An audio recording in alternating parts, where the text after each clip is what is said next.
आज की कहानी बहू का जवाब। आज पूरा परिवार एक साथ बैठा था। शादी था इसलिए आई थी। इसलिए पूरा परिवार एक साथ बैठकर बरामदे में बतिया रहा था। वहीं घर की बहू कोमल सबको चाय नाश्ता परोस रही थी। नाश्ते में कचौरी और सूजी का हलवा देखकर सास दिव्या जी बोली, कोमल ये क्या बनाया है तुमने? तुम्हें पता है ना, मेघा को पनीर के पकौड़े पसंद हैं। वो पूरे 4 महीने बाद ससुराल से मायके आई है तो कम से कम नाश्ता तो उसकी पसंद का बना देती। उनकी बात सुनकर कोमल ने कहा, मम्मी जी मैं गई थी दुकान पर दुकान बंद थी तो पनीर नहीं मिला। अरे तो कॉलोनी की दुकान बंद थी तो आगे की कॉलोनी में जाकर ले आती। जानती हूँ सब बहाने हैं, मेरी बेटी को बनाकर खिलाने में जोर आता है। दिव्या जी ने मुँह बिगाड़ते हुए कहा, अरे कोई बात नहीं, अब कचौरी और हलवा बन गया है तो अभी यही नाश्ता कर लो। अभी तो हमारी मेघा 10 दिन यहीं पर है, फिर कभी बना के खिला देना। ससुर पवन जी ने बात को वहीं रोकते हुए कहा, पर पापा जब खाने की इच्छा होती है तभी तो खाया जाता है। इच्छा अभी हो रही है पर बाद में खिलाओगे भला, ये कौन सी बात हुई? भाभी को नहीं बनाना था तो बता देती, मैं तो खुद ही रसोई में जाकर बना लेती। क्या मुझे नहीं पता रसोई कहाँ है और कौन सा सामान कहाँ रखा हुआ है? अब की बार मेघा ने बोला। मेघा क्यों बात का बतंगड़ बना रही हो, जो है वो खा लो, ससुर जी ने दोबारा कहा। यह सुनकर दिव्या जी मुंह बिगाड़ते हुए बोली, हाँ बहू के पीछे बेटी को सुना दो, इतने दिनों बाद ससुराल में आई है। यूं नहीं कि दो बोल प्यार के बोल दो, बहू की गलती के कारण उसे सुनाया जा रहा है। अंतिम वाक्य पर दिव्या जी ने जोर देकर कहा, जो कि कमरे में से आते हुए उनके बेटे मयंक ने सुन लिया। आखिर उसी को सुनाने के लिए तो ये बात कही गई थी। मयंक का गुस्सा तेज है, ये बात दिव्या जी अच्छे से जानती थी, पर फिर भी जानबूझकर अपने बेटे बहू में झगड़ा लगाने में कोई कमी नहीं छोड़ती। और मयंक वो तो इतना महान है कि जरा सा भी बात का बतंगड़ बना देता। मयंक कमरे में आते हुए बोला, क्या बात है कोमल, तुमने मेघा के लिए पनीर क्यों नहीं बनाया? मुझसे कहती तो मैं ऑनलाइन ऑर्डर कर देता, मना क्यों किया तुमने? कोमल डरते हुए बोली, मैंने मना नहीं किया है मयंक जी, मैं गई थी कमरे में आपको बोलने के लिए, लेकिन उस समय आप मोबाइल पर किसी से बातें कर रहे थे और आपने ही इशारे से मना किया था मुझे कि मैं चुप रहूं। इसलिए मेरे मोबाइल में भी बैलेंस नहीं है, इसलिए लेने गई थी। अरे हमसे बोल देती तो हम क्या मना कर देते? दिव्या जी ने जानबूझकर बात बढ़ाते हुए बोली, चलो बाद में डिस्कस कर लेना, अभी फिलहाल तो कचौड़ी खाओ, ठंडी हो रही है। पवन जी ने बात पलटने की कोशिश करते हुए कहा, क्यों कचौरी खा लें पापा, जब मेघा की इच्छा है कि पनीर बनेगा तो पनीर ही बनेगा। इसे क्या पनीर बनाने में जोर आ रहा है, जो बहाने ढूंढ रही है? मयंक बीच में ही बोला, चुप कर मयंक, इतना गुस्सा भी ठीक नहीं होता है।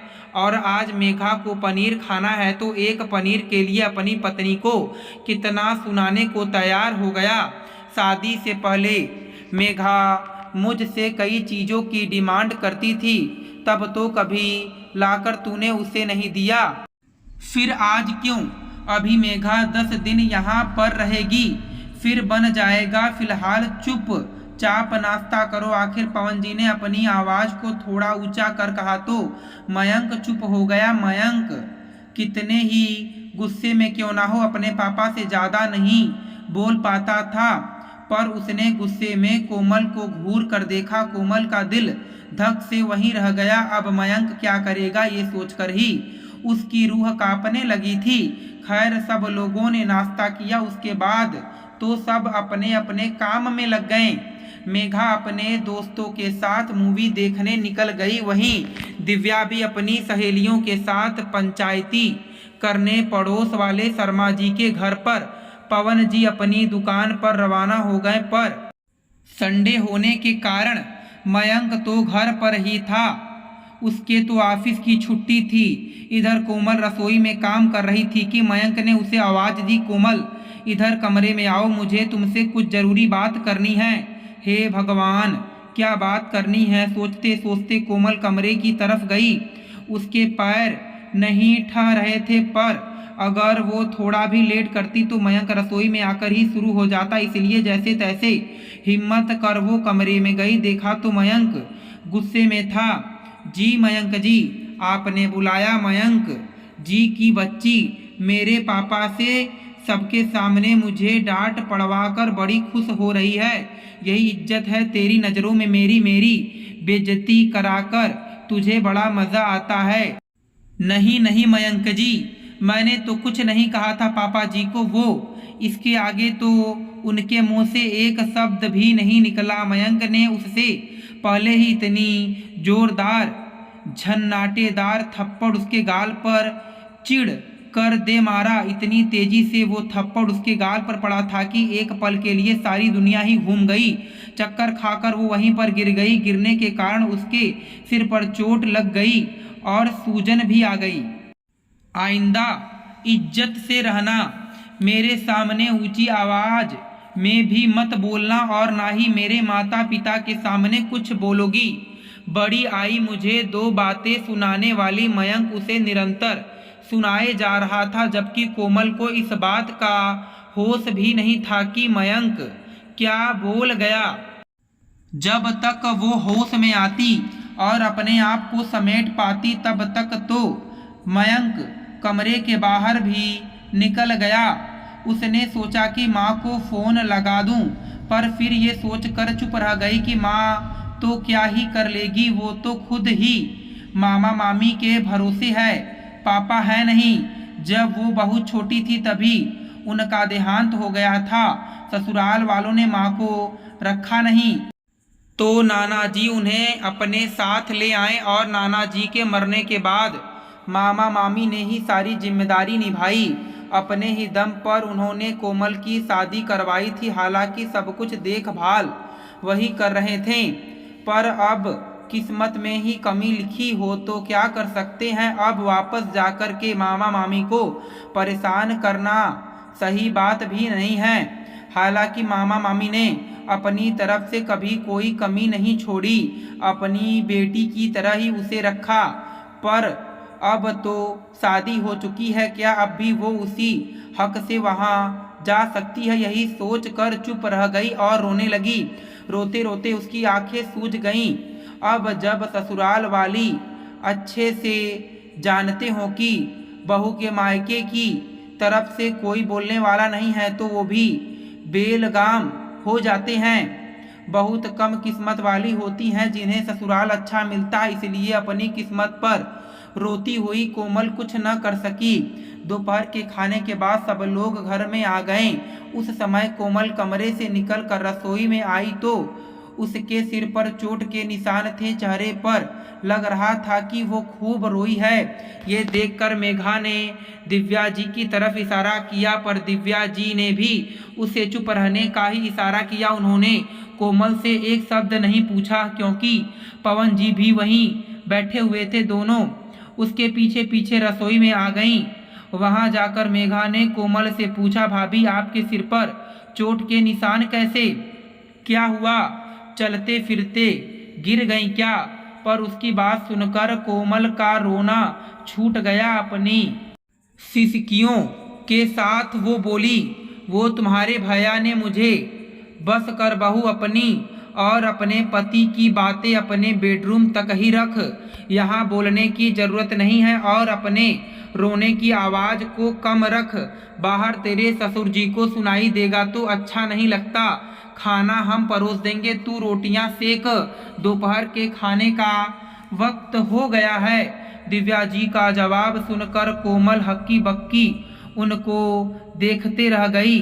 अब देख क्या रही है ऐसे, फटाफट रोटियां सेक, हम परोस देंगे बाहर।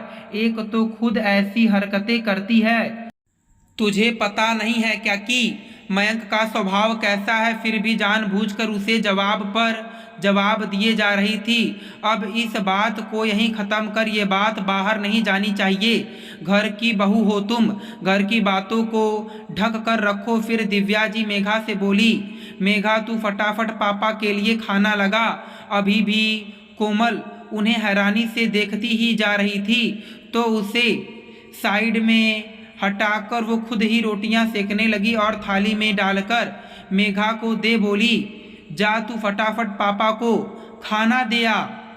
जब पवन जी ने मेघा को खाना परोसते देखा तो बोले, अरे मेघा, आज सूरज किधर से निकल आया, तू खाना परोस रही है, कोमल कहाँ गई? तू तो कभी मदद नहीं करती अपनी भाभी की। बस पापा ऐसे ही, भाभी की थोड़ी तबीयत ठीक नहीं थी तो मैंने सोचा थोड़ी मदद ही कर दूं। मेघा का जवाब सुनकर एक पल तो पवन जी हैरानी से उसे देखते रहें, फिर बोले, शाबाश बेटा, ऐसे ही मिलजुल कर घर का काम होता है। कहते हैं जिस घर में बहू बेटी मिलजुल कर काम करती हैं उस घर में खुशियां रहती हैं।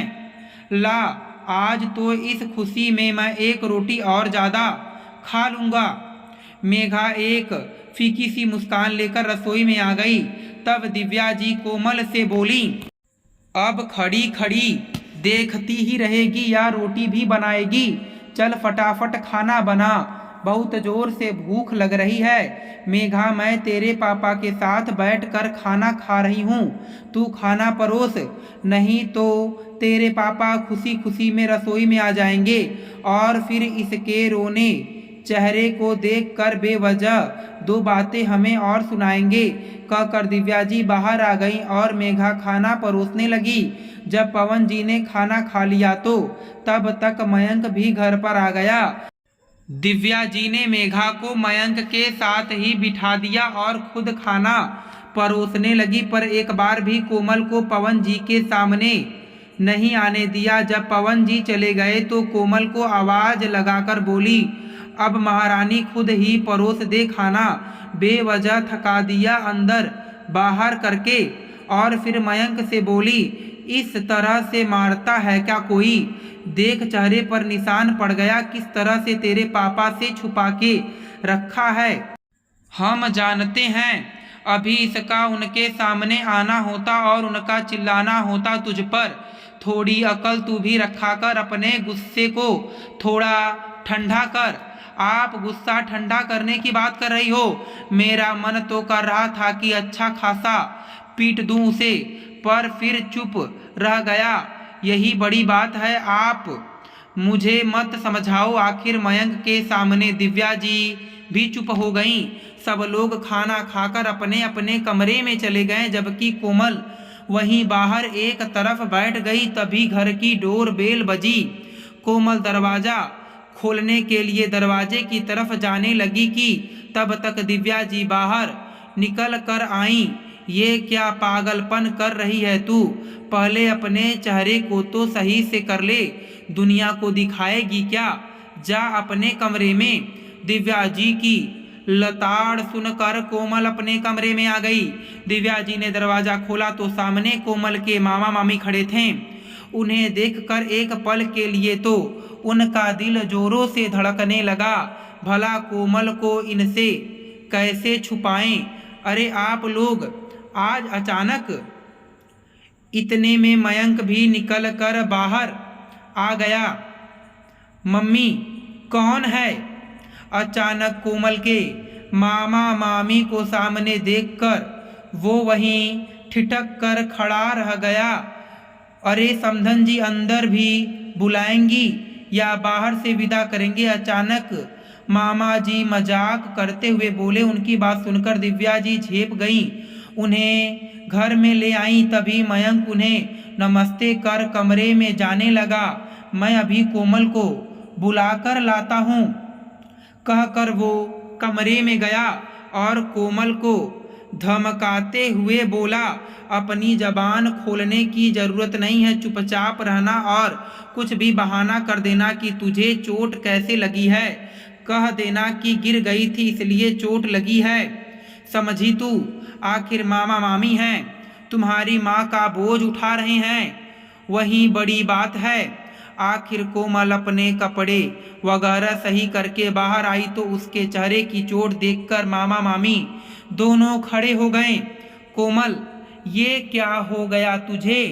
जी वो आज ये गिर गई थी, इस कारण से सिर पर चोट लग गई है। मयंक बहाने बनाते हुए बोला, पर मामा जी को देखकर कोमल का रोना छूट गया। उससे यूं फूट फूट कर रोता देखकर मामा उसके पास आए और उसे अपने गले लगाते हुए बोले, क्या बात है कोमल बेटा, सच बोल, कुछ मत छिपा। अरे कैसी बातें कर रही हैं आप, इतने दिनों बाद आप लोगों को देखा तो शायद इसलिए रोना छूट गया होगा।